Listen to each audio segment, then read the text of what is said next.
Boa noite, pessoal. Meu nome é João, sou enfermeiro.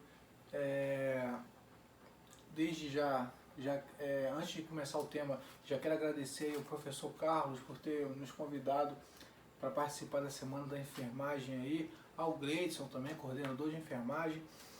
Mando um abraço pro pessoal da FEAP, a gente já teve aí na pós-graduação, a gente já conhece a faculdade, pessoal bem legal. Um abraço também pro pessoal da LITAP, né, que é a Liga de Trauma, o pessoal manda muito bem lá, gosta muito de trauma, a gente também gosta muito de trauma. Contudo, hoje o tema não é trauma, hoje o tema é o quê? Classificação de tratamento específico ao paciente com a COVID no atendimento avançado. Quando a gente fala de classificação de tratamento específico, a gente não está falando de tratamento específico da COVID, e sim do paciente que vem apresentando sinais e sintomas. Por quê? Porque, assim como outros vírus, o coronavírus agravado para a COVID, ele vem trazendo o quê? Agravos, e a gente vai tratar esses sinais e sintomas, beleza? Então, de cara, pra gente, antes da gente falar propriamente o tema, eu venho aqui com algumas recomendações bibliográficas, seriam elas: o protocolo e manejo clínico da COVID na atenção específica. Fiquem ligados porque também tem atenção básica pelo Ministério da Saúde. É esse aqui, ó. Gosto sempre de mostrar porque é mais fácil a gente estar achando depois na internet. Ficou baixo? Aí. Também o outro a nota técnica da Anvisa número 4 de 2020, atualizada no dia 8/5/2020. Essa daqui, ó. Dá um close aqui. Beleza? E o último, não é o único, mas é o último aqui que eu vou recomendar, é o manejo clínico do paciente suspeito ou confirmado para coronavírus, UFG, ou seja, a Universidade Federal de Goiás. Tá bem legal. Nesse daqui, da Anvisa, ele fala muito de manejo do paciente e o quê? E fala também da parte física intra-hospitalar, ou seja, ele te ajuda a organizar você como enfermeiro, como você organiza o teu cenário, e a doença propriamente dita você vai achar no planejamento, no protocolo, no manejo avançado, e aqui você tem um POP, bem legal, beleza? Continuando. Aqui falar bem rápido de coronavírus, porque não é a intenção, eu vou falar bem rápido, porque o coronavírus ele surgiu na década de 60, lá na China, já tiveram casos, já foi visto, só que ele tinha uma outra, ele já pertencia a uma família, e lá era diferenciado, essa cepa era da mesma cepa, da mesma família, mas era diferenciado. Em 2002, a gente já viu uma síndrome respiratória aguda grave, que é o SARS-CoV, com relato de estudo na província chinesa de Gansu. Parece que pelo menos de 86 a 88 mortos, 1.700, alguma coisa, casos. Já foi um número bem alarmante, porém com características não gerou uma pandemia, mas uma epidemia. Aqui em 2012 a gente já teve o MERS, que seria o mesmo coronavírus que ocasionou, né, a síndrome respiratória do Oriente Médio, ou seja, agora não só mais na China e alguns países do Oriente Médio, tipo eles, casos na Arábia Saudita, Malásia, Jordânia, Catar, Emirados Árabes, Tunísia, até Europa e África, ou seja, já atingiu mais países. E finalmente, em 2019, temos o Covid-nCoV, ou seja, esse N de new, de novo, ou, mesmo nome, eu tenho também como o SARS-CoV-2, que também para classificar que é uma nova versão desse vírus. Relatos de pacientes com surto de doenças respiratórias causadas pelo 2019 nCoV em Wuhan, na China. Aí tem aquela história, né, que veio do bicho, que não veio veio do morcego, que veio do animal, que veio de algum tipo de peixe. Não é esse mérito que a gente vai tratar aqui especificamente. É só para a gente ter uma epidemiologia bem rápida disso, né? Aqui eu tenho o modo de transmissão, gotículas, tosse, espirros, aerossóis, contato. O que a gente vai chamar mais atenção é principalmente para o aerossóis, porque a gente está falando de intra-hospitalar e o que seria exatamente aerossóis e como se dão esses aerossóis. Aerossóis no intra-hospitalar ele pode ser gerado através de quê? Da intubação, da pressão do ambu barra tubo, nebulização e alguns procedimentos intra-hospitalares que exerçam pressão respiratória. O CPAP pode gerar aerossóis.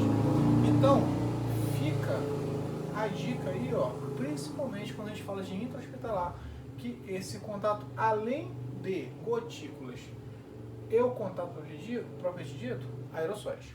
Beleza? Período de incubação. Esse período de incubação ele vai ter uma variabilidade de 5 a 6 dias, podendo chegar até 14 dias. E vale a pena levar o quê? Que infecção é o quê? É o ato da exposição até manifestações de sinais e sintomas.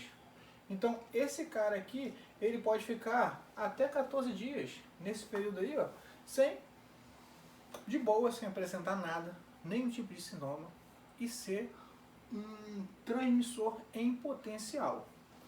Pode gerar imunidade? Uma vez que eu entrei em contato com a carga viral, eu posso ficar imune? Se lá atrás, em 2002, em 2012, tivesse isolado esse vírus e feito uma vacina, pode ser que hoje nós teríamos uma imunização garantida. Hoje, com o novo coronavírus, a gente não tem ainda garantia de imunização, nem pegando, nem entrando em contato, nem passando pela infecção, e a vacina ainda não existe. Então não tem como garantir isso de maneira direta. Fatores de risco, tem números. A gente escuta falar da idade, a gente escuta falar de imunossupressão, a gente escuta falar de diabetes, Eu vou chamar a atenção, principalmente para a classificação intra-respiratória, para os seguintes casos. População indígena. Se esse indígena ele for um caso de indígena aldeado, ou seja, vive recluso a sua aldeia, esse cara é um potencial. Por quê? A sua imunização não é tão facilmente adquirida quanto ao índio que vive no meio da cidade. Não dá para comparar. Então, esse caso tem uma situação específica. Outro caso também que a gente chama a atenção são para as grávidas. A gravidez é um fator de risco em qualquer idade gestacional. Também posso incluir puérperas até 2 semanas pós-parto, incluindo abortos. Outro também que eu posso chamar a atenção é o caso de epilepsia e síndrome de Down. Já é associado diretamente a fatores de risco, principalmente na hora da classificação intra-hospitalar. Eu tenho que ter uma atenção maior com esses pacientes devido ao fator de imunidade. Ok? Claro que tem algumas outras aí, né? São bastantes. Vou deixar todo esse material exposto aí, depois eu entro em contato com o professor Carlos ou com o Gleidson. Não tem problema em enviar para o pessoal para passar via WhatsApp, e-mail, não tem problema. Tá ok? E quem quiser depois desse material, ou até um link para baixar os outros protocolos que eu mostrei logo no começo, também posso estar enviando sem problema nenhum.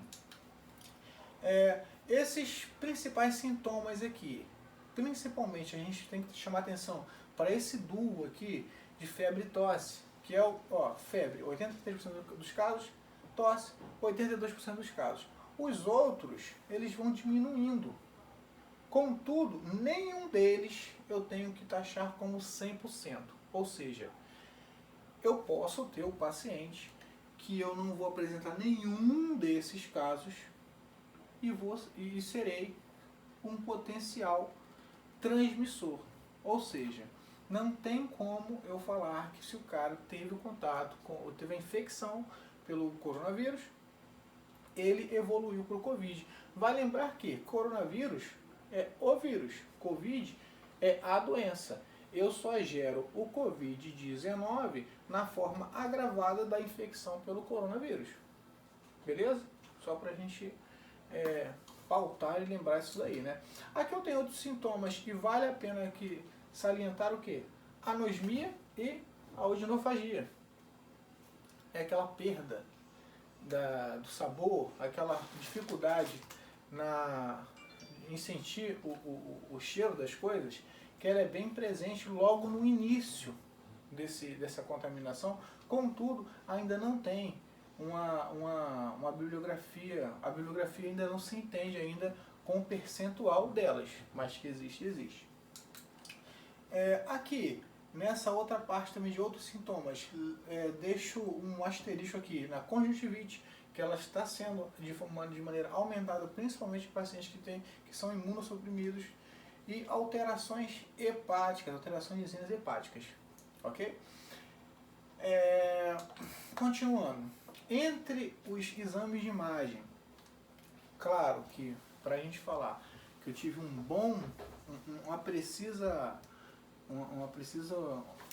número preciso desses pacientes vítimas de Covid, que se infectaram provavelmente com coronavírus, eu tenho que ter teste. Então, o ideal é a testagem rápida na grande massa desses pacientes, desses indivíduos.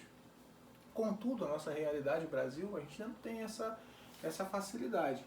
Então, hoje é muito discutido o quê?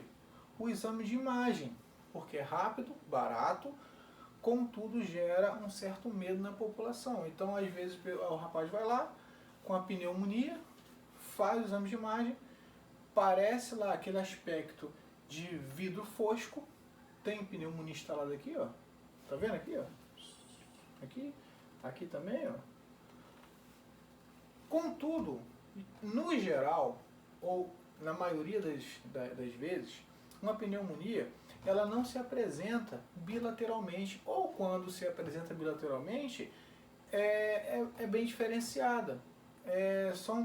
Não existe uma coisa taxativa falando que tem que ser sempre dos dois lados. No caso do coronavírus evoluindo para o Covid, essa será bilateralmente em 75% dos casos, ou seja, a grande maioria dessa infecção, quando aparece aqui no exame de imagem, tem um aspecto de manchas múltiplas e opacidade em vidro fosco, bilateralmente, ok? Não é um exame que eu vou comprovar que eu vou ter 100% de certeza que esse indivíduo está com coronavírus, mas ele ajuda, principalmente associado aos outros sinais e sintomas. Síndromes clínicas associadas à Covid-19. Aqui eu tenho uma certa evolução dessa doença. Principalmente aqui, da pneumonia severa para baixo, esse cara tem que estar no centro hospitalar. Ele tem que receber medicação específica, e isso é um protocolo ainda, vai depender muito de instituição para instituição. O Ministério da Saúde, é o que a gente está falando aqui, é o nosso protocolo, mas já existem outros hospitais, outras bibliografias, inclusive, que indicam outras medicações. Então a gente não vai estar, a intenção aqui não vai estar falando provavelmente de uma medicação ou de outra, e sim a identificação disso para fazer o tratamento hospitalar, beleza? Então de cara eu tenho a doença branda. Na doença branda eu tenho aqui, ó, febre, tosse, dificuldade respiratória, dor de garganta, congestão nasal, cefaleia, mal-estar, mialgia. Isso porque é branda. É branda, né? Já tem febre, já tem tosse. Essa febre é baixa, essa tosse é geralmente uma tosse seca, sem expectoração. A dificuldade respiratória é leve, é aquela dificuldade respiratória que você em repouso quase não é percebida, mas quando começa a fazer algum tipo de atividade, você já percebe essa dificuldade respiratória. O problema é que em imunossuprimidos, idosos e crianças, pode ser que essa doença branda ela não ocorra febre e dificuldade respiratória. Em gestantes, ela pode apresentar quadro atípico, ou seja, não aparece nada desse primeiro passo aqui, contudo, aparece mal-estar e mialgia. Ou seja, não é tão fácil da gente falar é isso, aquilo, só através de sinais e sintomas. Tem que estar ligado no perfil do paciente para saber se realmente tem ali algo associado. Imagine um paciente que é idoso, que não chegou com febre, que não chegou com dificuldade respiratória, tem uma tossezinha seca, dor de garganta, congestão nasal e cefaleia.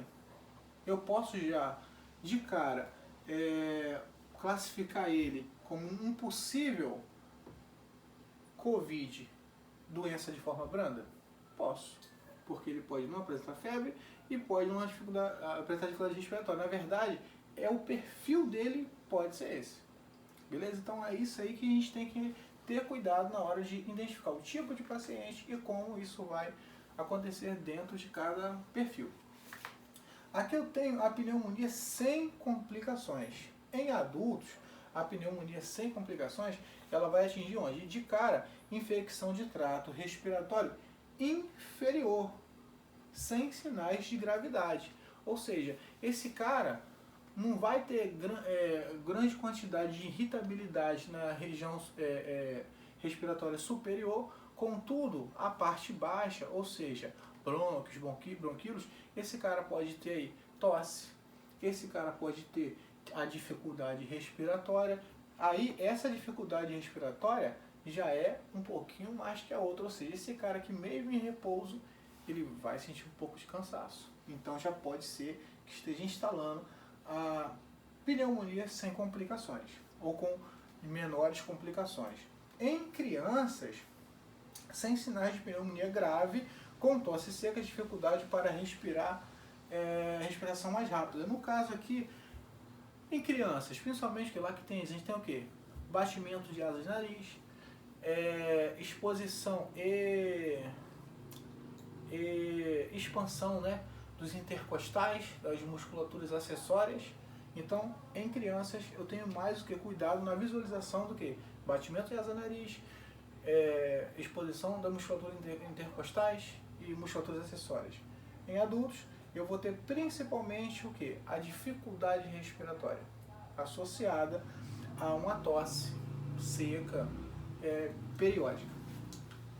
Continuando, eu vou a pneumonia severa em adolescentes e adultos. Aqui agora tem uma frequência respiratória o que? Maior que 30. Então, esse esforço respiratório com dificuldade respiratória já está maior, já está aumentando. O esforço respiratório severo, ele além de ter uma frequência aumentada, ele agora tem, ó, ele tem uma inspiração mais alongada e a expiração praticamente mantendo a mesma quantidade de tempo. Vou ficar aquela coisa cansada mesmo. A saturação dele, 93%. Esse cara já não está saturando bem. Se não está saturando bem, o que aparece? Cianose. Essa cianose ainda é periférica.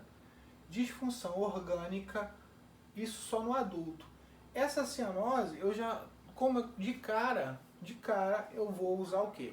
Oxímetro de pulso e a velha compressão de polpa digitálica, né? Acima de 3% de preenchimento de polpa digital, ou seja, eu aperto durante 10 segundos. Larguei. Ele tem que encher em no máximo 2 segundos. Reperfundir no máximo em 2 segundos. Passou em 2 segundos, 3 segundos, esse cara já pode ser considerado cianótico. Beleza? Crianças. A tosse presente agora de maneira mais abrupta, dificuldade respiratória, cianose central. Ou seja, na cianose central, além de dificuldade severa respiratória, eu também tenho o quê? eu tenho, além de pescoço, eu tenho o quê? Boca, eu tenho extremidades extremamente geladas, além de cianóticas.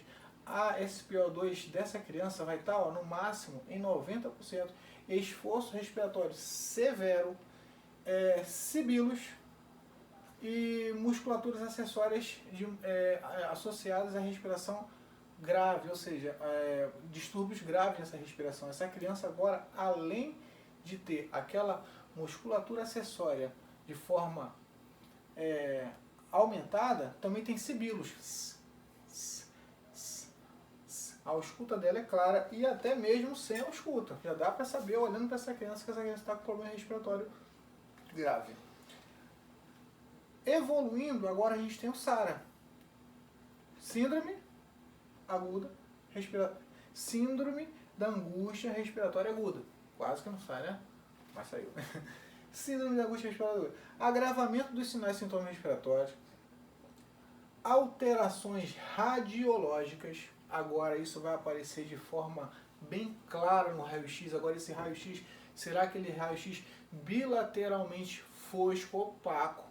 E agora eu tenho sim, além de que do raio-x apresentando um problema respiratório grave, eu tenho sinais e sintomas. Ocupacidade bilateral, lembra que a gente falou? Não tem jeito. Serão os dois lados. Bilateralmente, esse raio-x de tórax vai ter uma ocupacidade. E esse paciente, além de ter uma dificuldade respiratória, ele tem uma insuficiência não só de bomba cardíaca e a hiperidratação dela é de maneira inexplicada. Existe já algumas teorias, existe uma teoria do coronavírus que ele não age diretamente na parte respiratória, ele age na parte sanguínea. Não é o caso a gente entrar nesse aqui, eu posso até depois disponibilizar o link de um vídeo muito bom de médicos e fisioterapeutas de São Paulo que trazem bibliografias já de alguns médicos da Alemanha que vem explicando isso, mas aí isso é um estudo ainda que serve como discussão, muito boa discussão. Então, talvez explique isso. Por quê? O caso, mesmo depois de entubado, o paciente entubado, com exposição à concentração de O2 lá em cima, esse paciente não vai saturar bem. Enfim, aí não dá para discutir agora dessa forma. A intenção agora é identificar esse paciente para a gente ver como está tratando. No SARA, ele pode ser leve, moderado, grave e quando a PO2 não está disponível. Vale a pena agora a gente ir lá buscar na síndrome da angústia respiratória aguda e procurar aqui, ó, posso disponibilizar para vocês cada sintoma dessa parte da leve, moderada, grave, tem no manual. Não sei se vale a pena falar agora, vai ficar muita coisa, mas é um assunto bem legal para estar discutindo. Eu estou falando aqui, gente, a pessoa que está me ajudando aqui na gravação é minha noiva, é a Júlia, ela também é enfermeira, ela também está trabalhando aí, ela é residente do Hospital Antônio Pedro, Universitário da UF, e é muito legal ter alguém em casa assim, para a gente estar sempre discutindo os assuntos, e a gente sabe que é um assunto novo, inclusive quando a gente vai conversar entre a gente faz algumas pontuações que seria bem legal se a gente pudesse trazer tudo aqui. Se fosse uma live, eu acho que seria bem legal da gente trazer, mas como é um gravado, né, vamos dizer, uma aula online, não vale a pena a gente entrar, senão vai ficar uma coisa muito longa. Continuando. Ainda dentro das síndromes clínicas associadas à Covid, a gente tem a sepse. Essa síndrome de resposta inflamatória sistêmica, o problema todo é o seguinte, cara, quando a gente tem essa sepse, de cara o quê? Qual o tratamento da sepse, além da antibiótico-terapia? É o volume. Então, se esse paciente teve uma boa resposta à quantidade específica de volume, vai depender da idade, do peso, a gente sabe muito bem como está tratando essa sepse. Beleza, eu permaneço ele nesse quadro. Agora, eu classifico ele como choque séptico quando esse volume não mais depende agora apenas de reposição volêmica, ele depende também de vasopressores. Então, se esse paciente que está gerando a sepse evolui para choque, esse choque ele só consegue ser revertido através, além da reposição volêmica, vasopressores, agora eu tenho também uma evolução de choque séptico gerado pela Covid-19. Ok? Então, no resumo, esses são os passo a passo que o paciente pode estar evoluindo dentro dessa infecção. E o tratamento específico, em nenhum momento a gente falou aqui da medicação para Covid. O tratamento específico serão para doença branda, que isso aqui, em geral, a doença branda é a pneumonia sem complicações, em geral, no extra-hospitalar, mas eu vou tratar as complicações, a pneumonia severa, intra-hospitalar, reposição de O2 e possivelmente aí o uso da antibiótico-terapia. O SARA vai depender também se é leve, moderada, grave, também no intra-hospitalar, sepse e choque séptico também. Na terapia e monitoramento de precoce de suporte, a gente tem o que? É primordial a administração de oxigenoterapia suplementar imediatamente a paciente que tem dificuldade respiratória severa. Ou seja, esse paciente chegou com dificuldade severa no intra-hospitalar, o oxigênio já tem que ser preconizado para esse paciente. E ver o que? O sinal dele de melhora. Ok? Então, para esse paciente que chegou com dificuldade respiratória, ele já tem que ficar ligado o quê? No choque e na hipoxemia. Se esse paciente tiver uma boa evolução, a hipoxemia dele estiver reduzindo de modo que ele faz aquela ventilação inalatória, seja por catéter de O2, enfim, beleza. Agora, se ele não tiver evolução durante esse primeiro atendimento, ele já pode estar até num quadro grave de sepse ou sepse grave, e é esse o momento que eu tenho que verificar e ficar atento a esse paciente com sinais de hipoxemia e ou choque, beleza?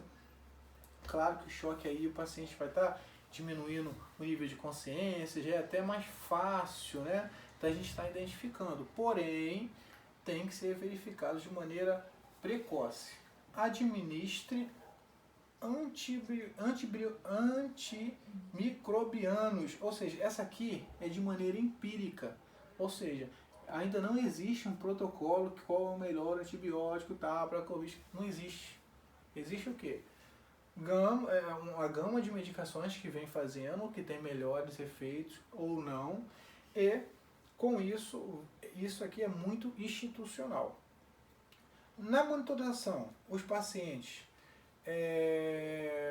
contra sinais e sintomas de complicação clínicas com insuficiência respiratória, ou seja, aqui eu vou de novo o quê?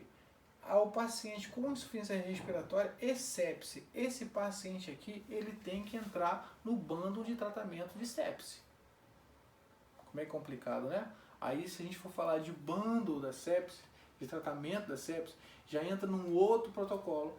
E, de novo, a gente não vai falar de Covid, não vai falar de coronavírus. Contudo, eu vou tratar esse cara com o bando da sepse, mas com todo o perfil de paciente intra-hospitalar para coronavírus. Ou seja, aí eu vou voltar lá no manual, aqui ó, da Anvisa, que vai falar da quantidade de tempo que essa equipe pode ficar no cenário, de quantos profissionais podem ficar no cenário, de revezamento de horas que esses profissionais podem ficar nesse cenário, dos equipamentos específicos que esse profissional vai usar nesse cenário, de como usar os equipamentos EPIs, dentro desse cenário. Ou seja, então, além do bundle, eu tenho que ter essas outras preocupações.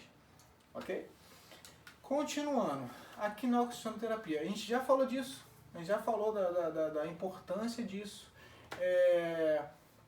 Deixar claro que essa oxigenoterapia não invasiva, ela já pode ser indicada de cara quando o paciente faz hipoxemia, né? E sinais de choque. Mais o que? Como usar o ambu, bolsa, válvula, máscara. A gente do pré-hospitalar está muito acostumado com aquela pegada em C, lembra? Que a gente vai lá, pega a máscara, vamos pegar em C, lacra com esses 3 dedinhos abaixo aqui, ó, do queixo do paciente, lacrou e com a outra mão você fica livre para ambusar, né? Aqui, nesse caso de Covid, se esse paciente ainda não sofreu o procedimento de intubação, isso não vai rolar. Porque eu tenho que esquecer aquela pegada em C e vou fazer agora a pegada VE, que é esses 2 dedos eu faço V e esse E. Pego com a mão de um lado, com a outra mão de outro, e eu preciso de um outro profissional para conectar o ambu e fazer a ventilação. E entre a conexão da máscara e da válvula, eu tenho que ter ali uma válvula, na verdade um filtro antiviral, no caso, na verdade, um filtro específico para que não faça a liberação de aerossóis. Lembra de aerossóis? Que pode ir aerossóis com isso aqui? Então, para eu usar o ambu nesse cenário, eu tenho que ter 2 profissionais só para fazer a ventilação. Eu tenho que ter o uso aqui do filtro e uma outra equipe para poder continuar o resto do atendimento. Imagina você tem uma PCR, uma parada cardiorrespiratória, com paciente vítima de Covid-19.